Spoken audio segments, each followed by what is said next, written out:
subscribe my channel. ಎಲ್ಲರಿಗೂ ನಮಸ್ಕಾರಗಳು. ಇಂದಿನ ವಿಡಿಯೋದಲ್ಲಿ ನಾವು ಕಟ್ಟುವುದು ಕಠಿಣ, ಕೆಡಿಸುವುದು ಸುಲಭ ಎಂಬ ಗಾದೆ ಮಾತಿನ ವಿವರಣೆಯನ್ನು ತಿಳಿಯೋಣ. ಗಾದೆಗಳು ವೇದಗಳಿಗೆ ಸಮವಾಗಿವೆ. ಗಾದೆಗಳು ಹಿರಿಯರು ನುಡಿದ ನುಡಿಮುತ್ತುಗಳಾಗಿವೆ. ಕಟ್ಟುವುದು ಕಠಿಣ, ಕೆಡಿಸುವುದು ಸುಲಭ ಎಂಬ ಗಾದೆ ಮಾತು ತುಂಬಾ ಅರ್ಥಪೂರ್ಣವಾದ ಗಾದೆ ಮಾತಾಗಿದೆ.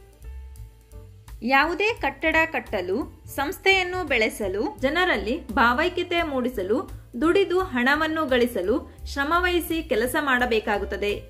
ಅದೇ ರೀತಿ ಕಷ್ಟಪಟ್ಟು ಮಾಡಿದ ಕೆಲಸವನ್ನು ಕ್ಷಣ ಮಾತ್ರದಲ್ಲಿಯೇ ಹಾಳು ಮಾಡಬಹುದು. ಉತ್ತಮ ಕೆಲಸ ಮಾಡಲು ಹೆಚ್ಚಿನ ಶ್ರಮ ಮತ್ತು ಸಮಯ ಬೇಕಾಗುತ್ತದೆ. ಹಾಳು ಮಾಡಲು ಕ್ಷಣ ಮಾತ್ರ ಸಾಕು. ಉದಾಹರಣೆ, ಒಂದು ಸಸಿಯನ್ನು ನೆಟ್ಟು ಅದನ್ನು ಮರವಾಗಿ ಬೆಳೆಸಲು ವರ್ಷಗಳೇ ಬೇಕಾಗಬಹುದು. ಅದೇ ಮರವನ್ನು ಬೀಳಿಸಲು ನಿಮಿಷಗಳು ಸಾಕು.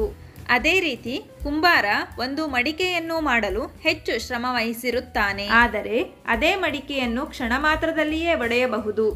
ಅದೇ ರೀತಿ ಸಮಾಜದಲ್ಲಿ ಎಲ್ಲರೂ ಒಂದೇ ಎಂಬ ಭಾವನೆಯಿಂದಿರುವಾಗ ಕೆಲವರು ಕೋಮು ಗಲಭೆಗಳನ್ನು ಮಾಡಿ ಎಲ್ಲರ ಮನಸ್ಸನ್ನು ಹಾಳು ಮಾಡುತ್ತಾರೆ. ಸಮಾಜದಲ್ಲಿ ಉತ್ತಮ ವ್ಯಕ್ತಿ ಎಂದೆನಿಸಿಕೊಳ್ಳಲು ಹಲವಾರು ಉತ್ತಮ ಕಾರ್ಯಗಳನ್ನು ಮಾಡಬೇಕಾಗುತ್ತದೆ. ಅದೇ ರೀತಿ ಕೆಟ್ಟ ವ್ಯಕ್ತಿ ಎಂದೆನಿಸಿಕೊಳ್ಳಲು ಹೆಚ್ಚಿನ ಸಮಯ ಬೇಡ. ನಾವು ಸದಾ ಉತ್ತಮ ವ್ಯಕ್ತಿತ್ವವನ್ನು ಗಳಿಸಿಕೊಂಡು ಅದನ್ನು ಉಳಿಸಿಕೊಂಡು ಹೋಗಬೇಕು. ನಮ್ಮ ವಿಡಿಯೋ ಇಷ್ಟವಾದಲ್ಲಿ ಪ್ಲೀಸ್ ಸಬ್ಸ್ಕ್ರೈಬ್ ಮಾಡಿ, ಲೈಕ್ ಮಾಡಿ, ಶೇರ್ ಮಾಡಿ, ಪ್ರೋತ್ಸಾಹಿಸಿ.